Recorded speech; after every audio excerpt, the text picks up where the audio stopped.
Hi, I'm Ryan, and I play Obaru Ochanda, Terranid Paladin, in the Assassin in Dayo Gorge. Thank you for listening to the Iron Archives.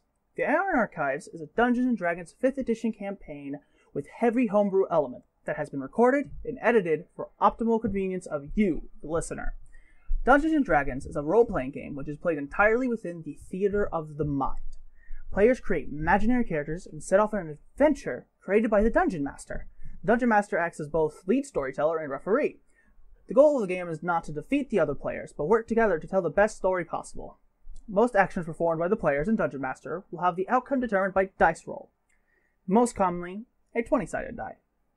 The players and Dungeon Master have created unique elements that they all bring to the table. The players cannot be sure where the story will take them and must improvise when new elements are introduced.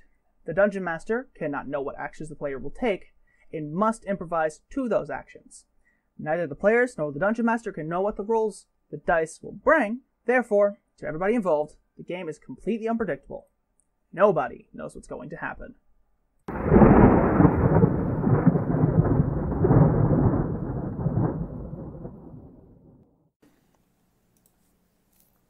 As the sun sets behind the mountains, overlooking you, the beautiful view of the white-capped Century Mountains slowly fades to only black silhouettes against a slightly better lit sky. And the sky above you is indeed lit with stars absolutely everywhere. The moon shines as well. The air is colder here than what a few of you may be used to. And as a result, it's a little bit clearer and a little bit easier to see the stars. 3 of you have elected to remain back at the Tetrad homestead, very close to the actual cabin itself. That being Alara, Ilric, and Oburu. Torbjorn and Volmar, you two have gone out towards the pastures where the Argali are currently sleeping and have taken positions watching over them. Torbjorn and Volmar, both of you from your vantage points, Volmar up in a tree, Torbjorn hiding behind a few bushes, you watch as the moonlight-covered field remains silent and untouched for a couple of hours. However, as the time goes on, both of you spot a shadow off in the distance, slowly but consistently moving towards the field. It's bipedal, but it certainly isn't human. It's hard to tell precisely what it is, and it is large. It probably stands a good 8 feet tall, at least. However, it's hard to tell because it appears to be hunched over. Torbjorn will look up to Volmar to make sure that he notices the same thing that I do, and being assured that his gaze is fixed on it. Volmar notices and gives him just a slight nod. He's already got his longbow out and is getting ready to line up a shot. You watch as the creeping form gets closer, and as it does, both of you having excellent night vision start to be able to make out features of this thing. It is white and hairy all over. It has long arms that go almost to the ground that end in these claws. Very long and very dangerous looking. It seems to have a glow to its eyes with a very red fire looking to it, and it is completely covered in fur. Neither of you are really sure exactly what this is. It doesn't look friendly, however. And as you continue to watch this thing, it gets a little bit closer to a sleeping Argali, and suddenly it just silently places one of its massive hands right over around the mouth, and you can hear a small muffled from the sheep. In a swift motion, you hear sound as the neck of the Argali is snapped, and the great creature heaves the huge sheep over its shoulder. And sizing this up, you know that that is an incredible feat of strength considering how large this livestock is. I'm going to hold position, but look up at Volmar and point at my eyes and then point at the creature. All right. Volmar sees that. He gets an arrow ready, but he doesn't fire. He's waiting to see if Torbjorn signals him to start. Torbjorn's just going to hold his position and wait to see which way the creature goes. After it heaves it over his shoulder, it begins walking back in the direction it came towards the mountains. Once it gets, 100 feet or so away, I'm going to motion for Volmar to come down. As you watch it, definitely less stealthily now, but still difficult to see, continue its way towards the mountains, you feel that it's at a safe distance and motion for Volmar. Volmar comes down from the tree and approaches the captain. Have you ever seen anything like that? Never, but the strength of that beast was impressive. Indeed. I would like for you to try to track it and leave a clear path. I'll go back and gather our companions and we'll catch up to you. Do not engage until we meet back up with you. Yes, sir. And with that, Torbjorn will take off the other direction as quietly as he can, back towards the farmhouse. As Torbjorn makes his way back towards the house, you begin tracking this thing. And going back to where you saw it before, it's pretty obvious where Argali tracks have been. However, you find that the tracks from this creature are shallow, difficult to keep a hold of. You begin following it in the direction that it went, and with your keen eye, you're occasionally able to make out things such as tiny white hairs, but the tracks just aren't sinking in deep enough, and soon you lose the trail entirely. There's much Mindrarian cursing. Around this time, Torbjorn, you make it back to the farmhouse. The log cabin only has a dim red glow coming from the inside and smoke pouring out from the chimney. Torbjorn is going to unceremoniously open the door. Gather your things. We need to move now. All right. The three of you are suddenly woken up by the captains barging into the room. Oboru will immediately get up and grab his long sword, everything he needs, and head out. You make it back to where you initially saw the creature, and when you get there, you see a disappointed-looking Volmar. I'm sorry, that thing treads very lightly. For the size and strength of it, I wouldn't expect it, but I lost the tracks. It must be moving swiftly, but lightly. I'm sorry, Captain. You didn't think to use your hunter's mark? I did not, sir. Very well. Which general direction did you last see it? Which way was the path heading when you lost it? It was still heading towards the mountains, sir. Well, we've came this far. We might as well see if we can pick up the trail later on once it gets closer to its habitat. Yeah, perhaps all hope is not lost. Volmar kind of gives a half-hearted smile and tries to regain the tracks. If it has not gone too far out, I may be able to pick it up. You move in the direction of the mountains, in the same direction you watched the great beast moving before.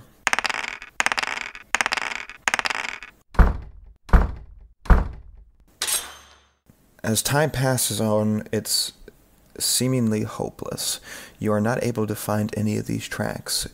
Just when it seems, however, that all hope is lost, Aburu, you catch a heat signature right on one of the rock faces. It's only there for a moment that you've been able to perceive it before it goes out. But you have seen it.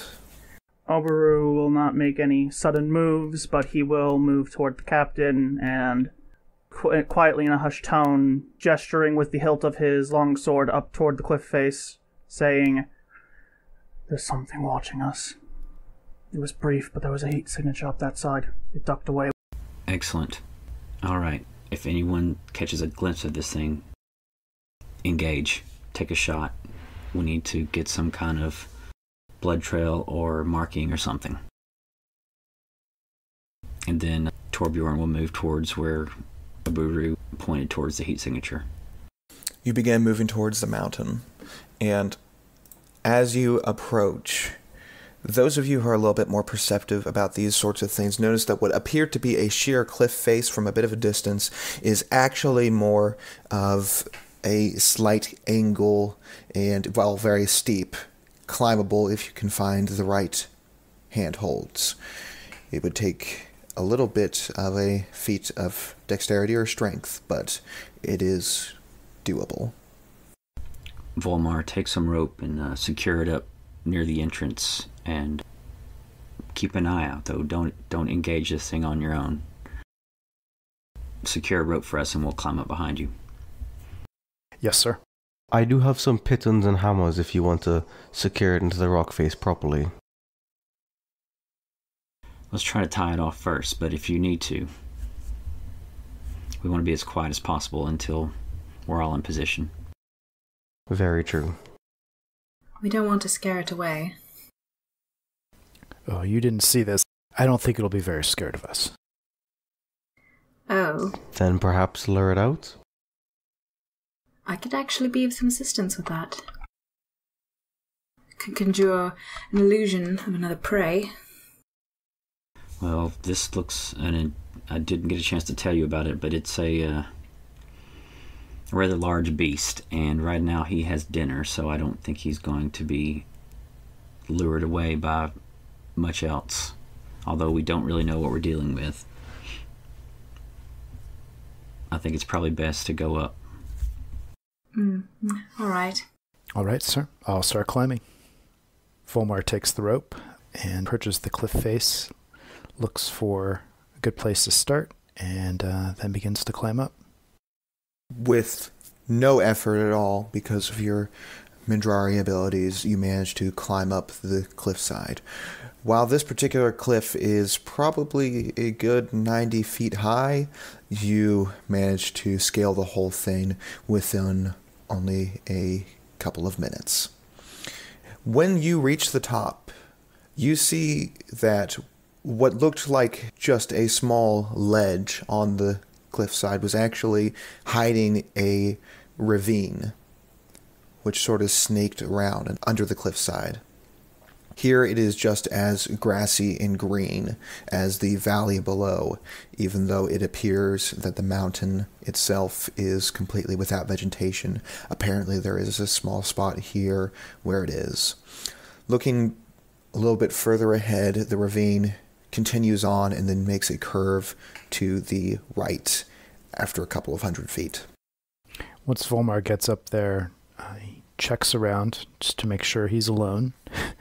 And if he doesn't see anything else, he'll go ahead and throw the rope down and secure it. Looking around, Volmar does not see, at the moment, any company. However, you do see right around your feet a few drops of blood. He notes that and then drops the rope down and secures it. The rest of you watch as the rope falls before you, making it much easier to scale the cliff. Well, I guess we're going up. And Ilric will start climbing the rope.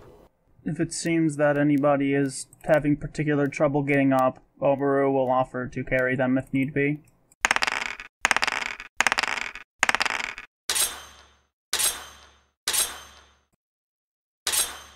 You begin climbing up the rope and up the cliffside as you begin to scale the way that Volmar just came, quietly the entire time. At one point, Torbjorn's hand slips and he begins to slide downwards, but he just barely manages to catch himself with the rope and using the pressure of his feet to hold on to it. He has stopped just short of hitting the next party member below him, which was Alara. With a sigh of relief, you continue your way back up. Eventually, each of you, one at a time, make it to the top of the cliff and see what Volmar has seen.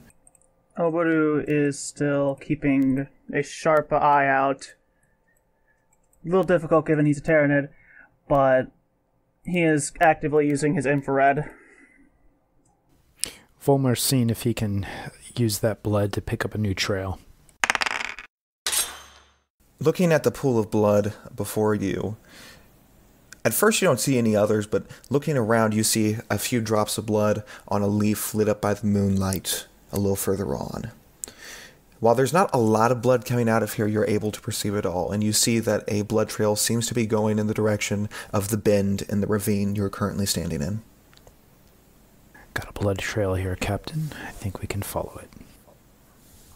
Excellent. Lead on. So Volmar starts following the blood trail.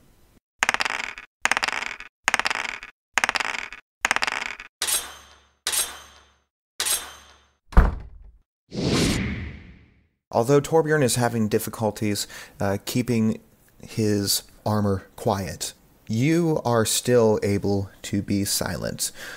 Alara in particular makes absolutely no sound, not even the sound of the grass sweeping against her shoes. As you turn the corner and look over to this next part of the ravine, you can see that about 70 feet ahead of you, Volmar, is the creature again, in front of the dead Argali.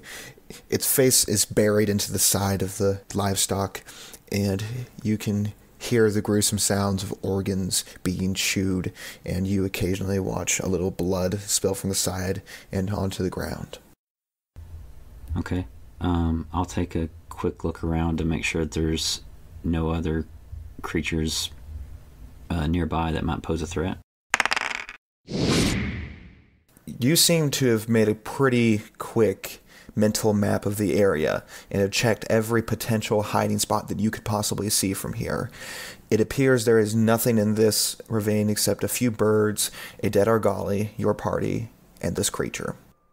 Well, Alara's going to move forward in between the party members and put a hand silently on their captain's shoulder, put a finger up to her lips, and then just quietly whisper, "Allow me to start this off. I might have something that will grant us an advantage." At that, Torbjorn will just look back at her and give a nod, and then make a hand gesture that basically says, "Go ahead." Alara's gonna creep forward another foot or so she's within 30 feet. The creature continues to feast on the carcass. You hear the noises as you approach. You see Alara bring her hands together as if she's almost grabbing a large staff, and she raises it up and smashes it down, and she casts Mind Spike on the creature. The rest of you watch as she does this motion. Suddenly and without warning, the creature takes both hands and howls in pain as it throws its head back and holds its head with its hands and turns its face towards you. You've succeeded, Alara, but it is very aware of you guys now. Ilric will say some necrotic words and cast Hex upon the creature. And then he will reach back and let out an Eldritch Blast at the creature. You hex the creature in front of you, bring back your hand, and force it forward as a force goes through the grass, invisibly moves towards the creature, still completely unprepared for this attack, and blast it right in the front of it. You watch as the hair all moves backwards, and a can be heard from the creature. Torbjorn is going to run forward directly towards the creature 25 feet. Just before he dashes forward, he's going to call out, "Stay behind me." Volmar is going to very quickly say pray under his breath and cast Hunter's Mark on the creature. And then he's going to take a shot with his longbow,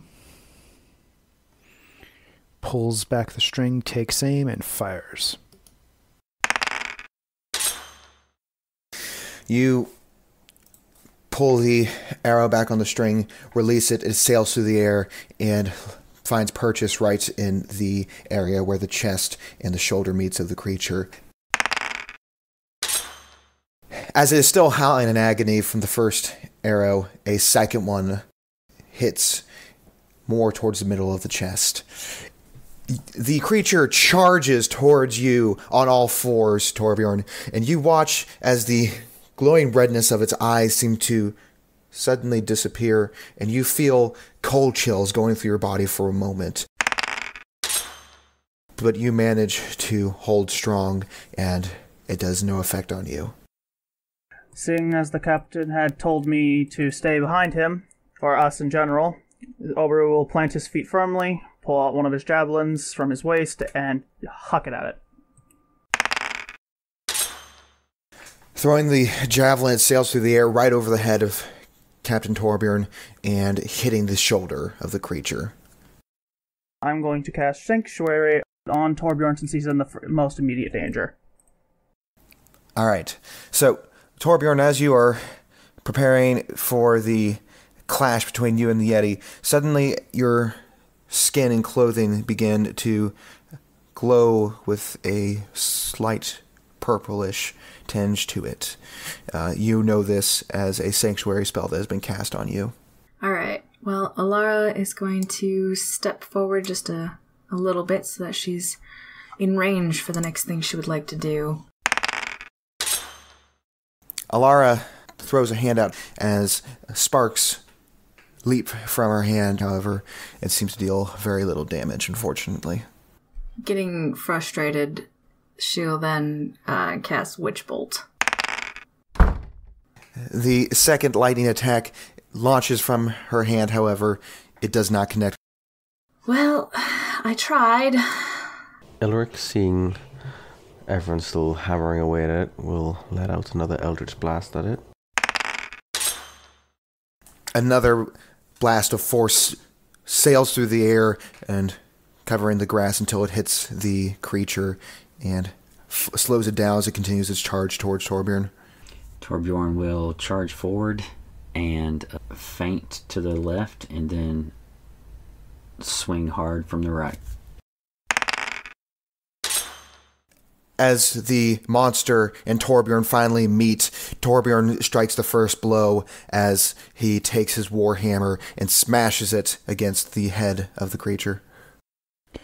Volmar smiles to see the captain land such a successful hit and takes aim with the longbow, waits, and then fires. Just after the clash between Torbjorn and the monster, after a huge hammer blow to the head, the monster attempts to raise a clawed hand in retaliation. As the white arm is moving down towards Torbjorn, however, it suddenly stops. Torbjorn, you look up as you see an arrow sticking out of the eye of the creature. And it falls to the ground, dead. Volmar just nods. I wonder how long this thing's been here, doing this. Probably some time. I don't think I've ever seen a white bear before, standing on two legs. This is no bear I've ever seen. I hesitate to think what we should say to the woman we are staying with. If we come back to her as quote-unquote humble merchants, but yet we've gone and killed this dangerous beast? Might that be a little suspicious? We did make mention that as part of a merchant's life, we do need to know how to defend ourselves. If anything, we could say that this thing attempted to attack one of us, so we were trying to track it down. It was a threat. Well, we also did tell her we were going to be looking for it tonight. Perhaps what I suggest is none of us seem to be, hurt from this whatsoever. Perhaps we go back quietly, and if she has not noticed us leave in the night, we could say we stood watch for it.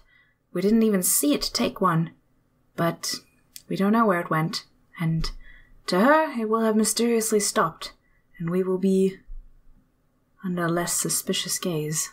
We could just say it was a bear. I think if we let her know that the threat has been removed, it may help ease some of her apprehension. But the story of a bear sounds much more believable for what we want our abilities to be known as. A bear that got simply misplaced. Perhaps a would-be poacher. We can always lie and say that we saw it had a bit of chains on it too. Or it was sick. Sick animals do strange things. Lies are easier to spot when they're highly detailed. True enough. Perhaps less information is better. I think we should call it the Dayo Beast. And leave it at that. Well, we don't want to make a name for ourselves here. We could say that we saw it and nothing more. For all they know, it could have choked on a bone. Or we could just say we shot it with a bunch of arrows. Could also say that. Either way, I worry about that story getting around very quickly. This is not a very large area. That's a fair point. We'll cross that bridge once we get there. So we should not have a plan before we go back of what we're going to say. We could just say we found the beast dead. Why would we be out here to find it dead? We told her we were looking over her livestock. Yes, but we wouldn't have much reason to venture forth away from her livestock. It slipped and fell off the mountain. There you go. I think a sickened animal is probably the best story. And all the same, she's simply going to be grateful. If we ask her to keep it quiet for a while, she'll probably do that. After all, we only need to be here for a few more days. Yes, perhaps we say that we sought to take an animal, and we followed it, but it got sick from the animal. And died. And we killed it while it was weak. There you go. Perfect. We waited until after it ate and went to sleep, and then we killed her in its sleep. That's perfect. That's actually a rather good way to end this. Either way, we've probably been away for a while. Don't want her waking in the middle of the night to see us all mysteriously vanished. Torbjorn's going to walk up and check out the campsite, or the where the animal was eating at, to see if there's any evidence of other prey.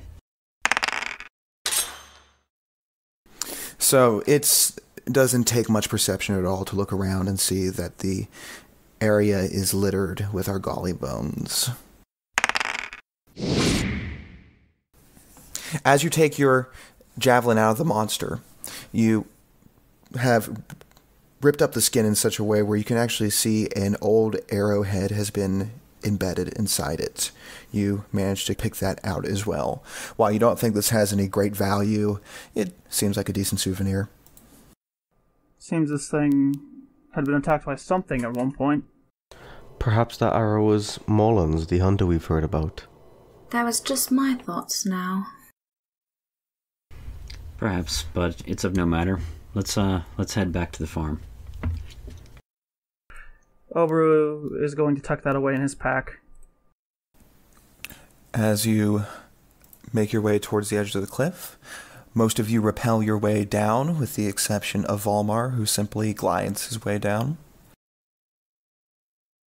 You make your way back to the farmhouse and quietly slip in and go to sleep for the night. One at a time, you guys wake up in the morning. It appears you have woken up before Kyra Tetrad, and in the case of a couple of you, you've even woken before dawn.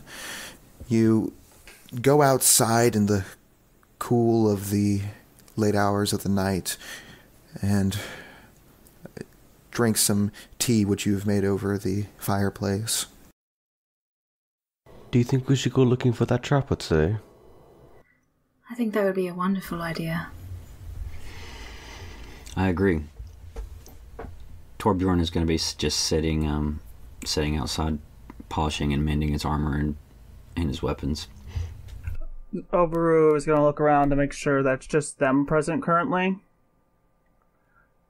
If that's the case, he's going to sit next to Torbjorn and kind of nudge him. Captain, if the subject does come up today, are we going to use the sick animal excuse? I think that we should just tell her that after it ate and went to sleep, and that's when we slayed it. What if she asks what it was? A large bear. As far as we know, that's what it was. An albino bear. We've never seen anything like it, and therefore this is the closest thing we know. And by the time anyone finds the corpse, we'll be long gone. This is true. Speaking of, if our last compatriot wakes before her, perhaps we ought to just leave a note and be headed on our way. We have a lot to accomplish and very little time to do it. As you guys are having this conversation, the sky suddenly turns red as the sun begins to rise over the mountains.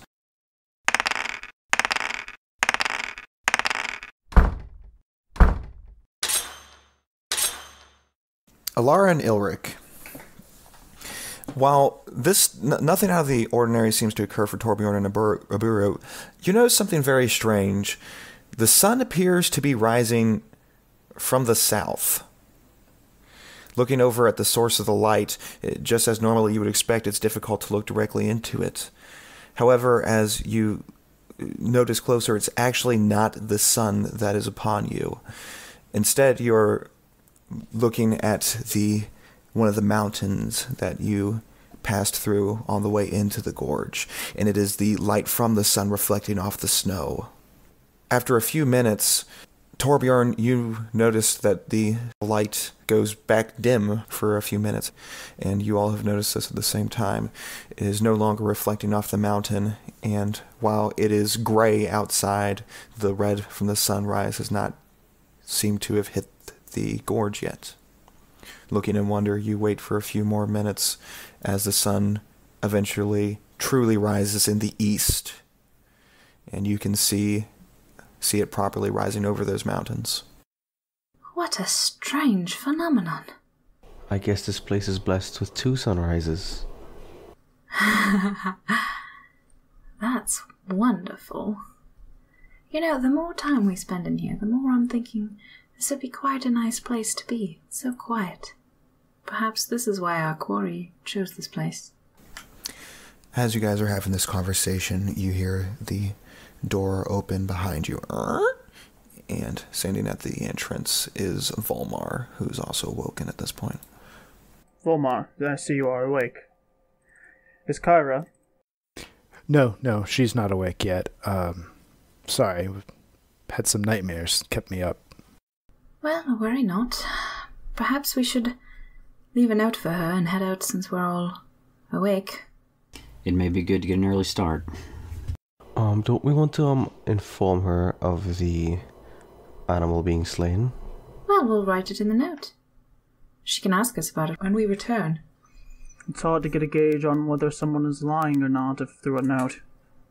Agreed. And with that, Alara will pull out a notebook and scribble a note in a page and tear it out. They leave it on the kitchen table.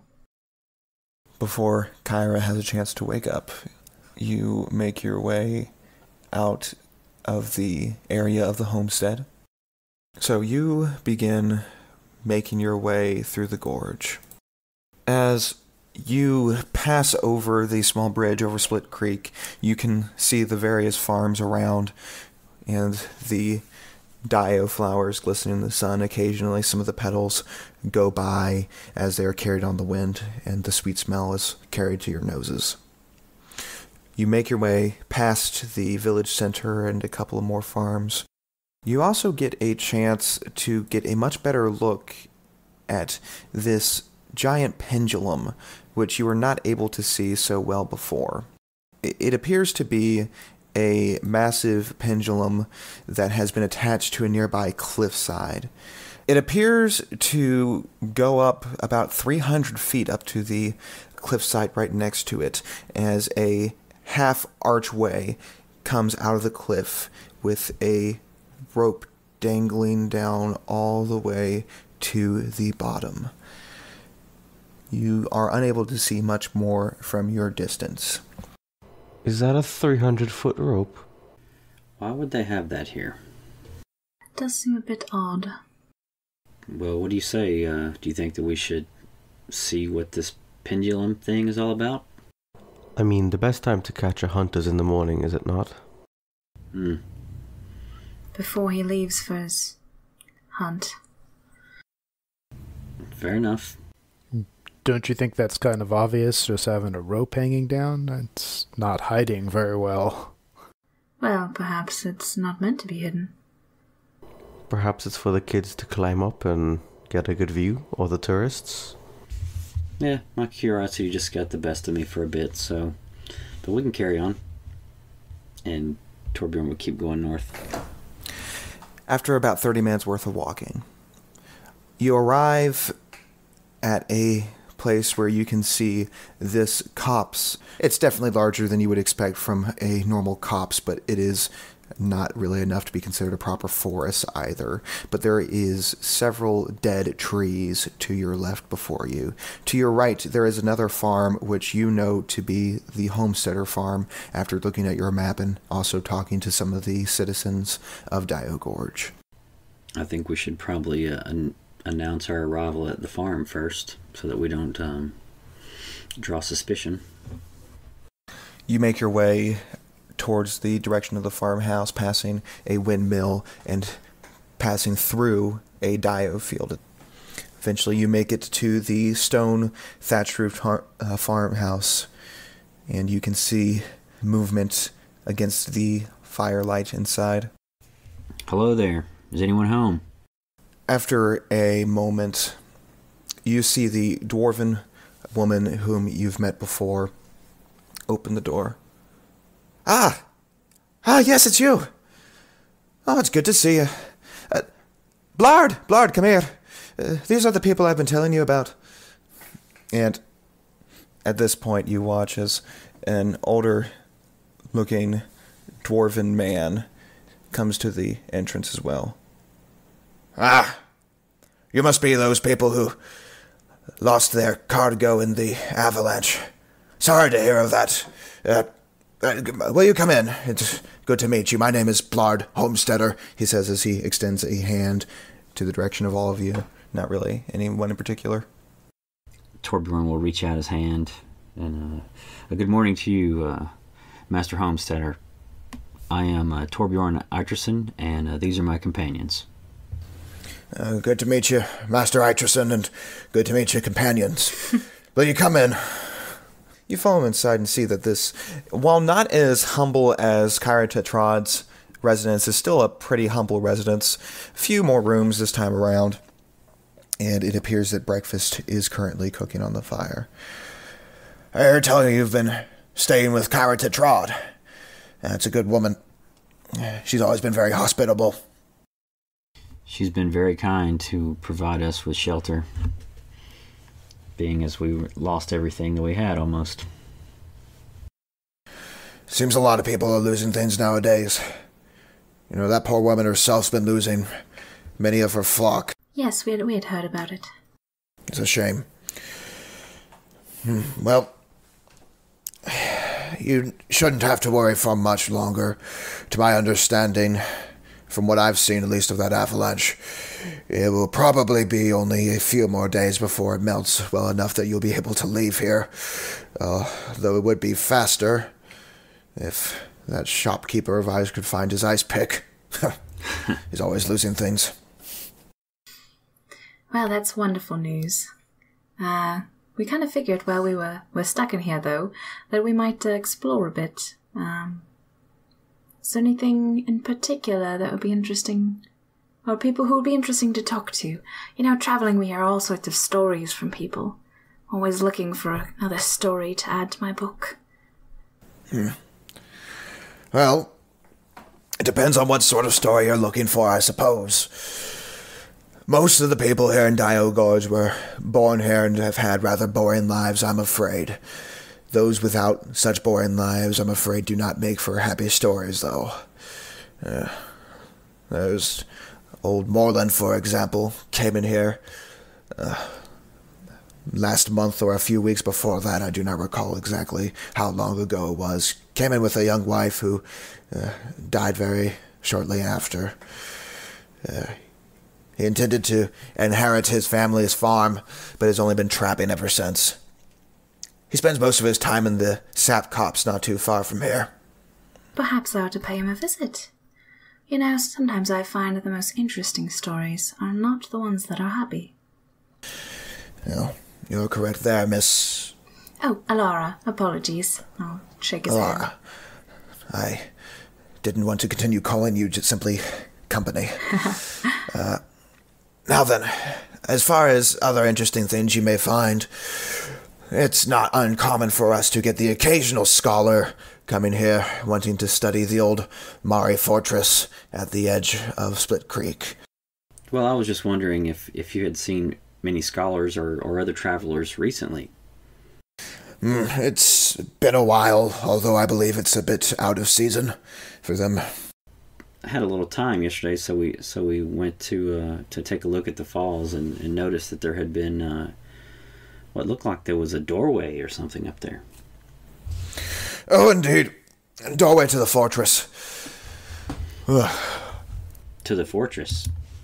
To the old Mari Fortress. For the scholars who want to go around there, though, we don't really let them go inside, but they seem to be content just being able to look outside and at the doorway. I see. Does anyone have access to it? Oh, yes, we do. But, well, I'm, in fact, in charge of the responsibility of allowing people in and out. It seemed that it was a bit difficult to get to the entrance there from what I could see. Well, normally we brave the creek, and it can be very cold at times, but we just tough it out if necessary. We've taken to using that fortress as a mausoleum. I know nowadays it is popular to burn bodies. However, we around here prefer the old traditional method of burial, and it is a beautiful place to use as a mausoleum. Sometimes the old ways are the best. Indeed. But as you might be able to see then, why we don't just let anybody go poking around in there. So, I noticed that someone had fastened an anchor to the other side, and it seemed like they might have been using a rope to get down to it. Would that be someone from the valley here? I've heard nothing of the sort. Perhaps that was Tenjin off doing some amount of adventuring, or perhaps somebody lost some livestock down there and was simply trying to get down there quickly. Who knows? I'm sure. Well, come, I believe Oblum has finished breakfast. Would you stay long enough for that? Have you prepared enough food for all of us? Oh, indeed. It's not going to be a particularly fancy breakfast, but it will suit us, I believe. Well, we've not had anything yet, so that would be wonderful. You guys sit down to have a breakfast, mostly of porridge, but it's good enough. Yeah. And about 40 minutes later, you have finished. Well, if you are still unsure of what you would like to do with your day, perhaps you might like to make a little bit of coin back from your lost, unfortunate disaster. I could always use a little help around the farm. I'm getting up there in years, and perhaps I could even pay you a little more than I normally would as a gift from me and compensation for your loss. Torbjorn will look around at all the companions and look back at Blard. Well, I think a hard day's work may do us some good. Yeah, if that is what you wish to do. Do you know how to harvest Dayo? I can't say that I've ever had the pleasure. But I can't wait to learn. There are two methods of harvesting Dayo. There's the simpler method, and it's very straightforward. You just simply go through the fields, picking the flowers, and putting them into bags. That's the more simple way. But if you want to get the more expensive type, you have to do what we call gleaning, which is standing downwind of the fields and attempting to catch the petals that go off in the distance. Those are considered higher quality, and they sell for much more. Well, I'm sure that my companions would be up to the task. However, I have some training and am known as quite the blacksmith where I come from. Do you happen to have any work of that type you need done? Maybe some tools to be mended or some horses to be shod? Well, there is normally much work on that, but unfortunately, I have most of mine done. We have quite the blacksmith here in the Gorge, and I suppose there might be a couple of minor repairs that need to be made, but I don't. If you are a very talented blacksmith, not anything that would make you take more than a half hour. Well, I'll be happy to help out any way I can. Well, come out here to the shed, and I will show you where we can find these bags for catching Dayo leaves or picking them as you see fit. Just make sure you keep them separate. With that, he takes you out to the shed and shows you various ways in which you can work, differentiating the bags used for gleaning Dayo and just normally picking Dayo, and showing Torbjorn a few bits of metal which are decent condition. However, they might have been scratched up or slightly bent that could use some help with. After this, he leaves and goes back into the house. Torbjorn will just set the task on whatever blacksmithing needs to be done at the moment. Well, I for one would love to try this gleaning. I think I'll join you in that. That sounds fun. Yeah, Oberu is going to go. He's going to go with them, but he's going to see if he can actually see the petals in the air. This is going to be something that is incredibly difficult for Oberu. Normally, there are some things you can just see better than most people. There's some things you can see worse. This one is something that you're going to have a very hard time seeing. It's very thin and light, so it's not going to make much of a ping from the echolocation, and it's not hot. Oberu is seeing that this is not actually something that's going to be all too helpful for him. We'll see if he can lend a hand to Torbjorn. Volmar's kind of confused by us being commandeered into farm work. So he's just kind of standing there looking at the captain like, seriously? Then looking at the bag and like, all right, I guess I'm doing this.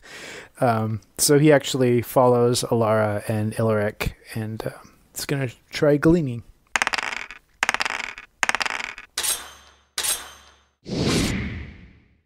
Spending about a half hour working on the gleaning process, each of you has your own methods of trying to catch as much of this as possible.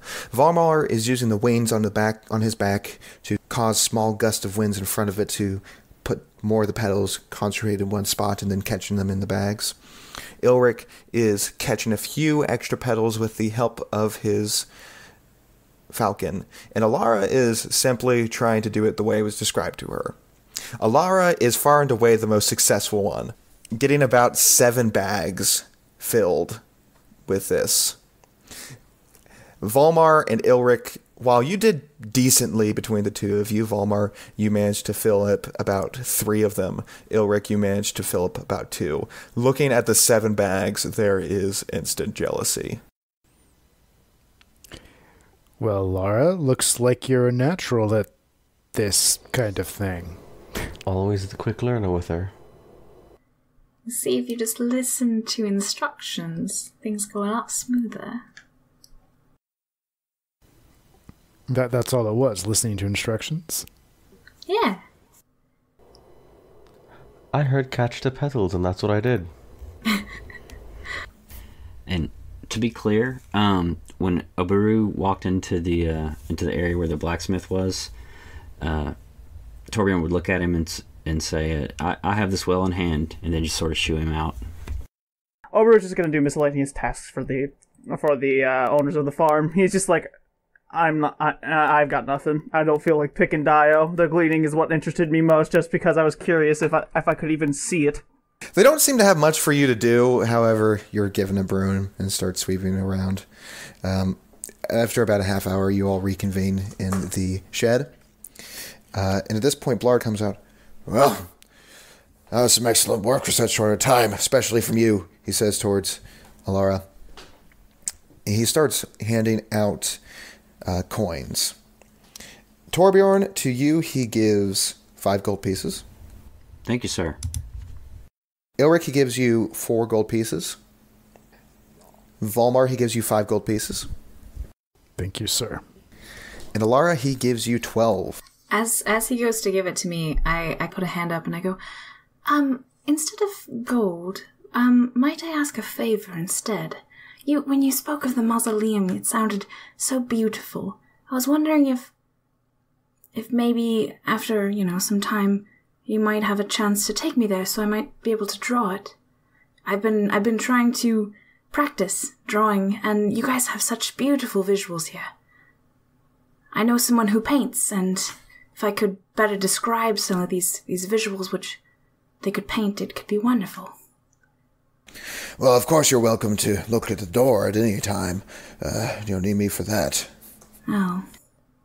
You spoke of the inside, and it sounded so wonderful, but that is all right. He looks down for a moment. It is highly unusual. However, it seems like a very respectful and reasonable request. I'll tell you what, there are only a few dead in there now who many here still remember. A couple of them are related to me, and I find no disrespect. However, there is Morland's wife, who was the most recently interred in there. If you can get his permission as well, I would have no problem allowing you in for a while. Why, thank you. I will be very, very respectful. And he lives out in the subcourse, yes? He camps out there. I suppose he would consider his place of living still his farm. However, I've never seen him over there. You are most likely to find him in the sap copse. Wonderful. Well, thank you. Oh, it's my pleasure. Thank all of you. And, oh, yes, and you. Abaru, he flicks a silver piece over in your direction. Thank you for your help as well. Oberu will chuckle and just simply flick it back. I've no need. Very well. Well, be careful in the sap copse. It's easy for wild animals to hide among those dead trees. I suppose that's why he traps in there. Good luck to you. Thank you, sir, and a good day to you. Good day to you as well. You begin to leave the farm, and it's not long before you make your way towards this group of trees. Each one of them is dead, and although there's been a fairly cheery feeling from this gorge so far, your emotions instantly drop significantly being among these dead trees. It is spooky, to say the least. Within 20 minutes, you are completely surrounded. Well, Torbjorn will be on alert. Yeah, so will Oberu. You begin moving through the copse. It feels a little bit colder in here, and the wind that is so prevalent through the gorge seems to be non-existent. It is nearly silent, only broken up by your own footsteps and by the sound of birds, mainly crows, off in the distance. As you all are moving around, Elric, your falcon seems to spot something and motions for you to come over in a certain direction. Elric will follow his falcon. Right. The rest of you curiously continue, and the falcon stops on a branch on one of the dead trees, and below it you can see that there is a rabbit, which attempts to run away from you but is stopped by a noose around its leg. It appears to have gotten itself caught in some sort of trap. This looks like the work of the person that we're looking for. Yes, Mr. Morland. It's a mighty fine trap. 'Tis indeed. We must be getting close to his camp, then. Indeed you are, you hear from behind you. Wheeling around, you see an elven man with black hair. He seems tall and a little bit imposing. He is not well bathed. It appears he's been outside for quite some time. His clothes are tattered. And each of you instantly think the same thing when seeing this. His description is awfully similar to that of Doran Ilthon.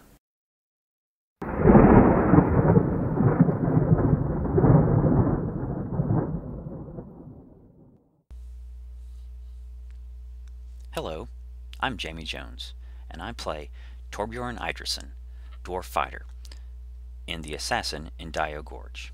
Thank you for listening to the Iron Archives. In this game, the Dungeon Master was DJ Kessinger.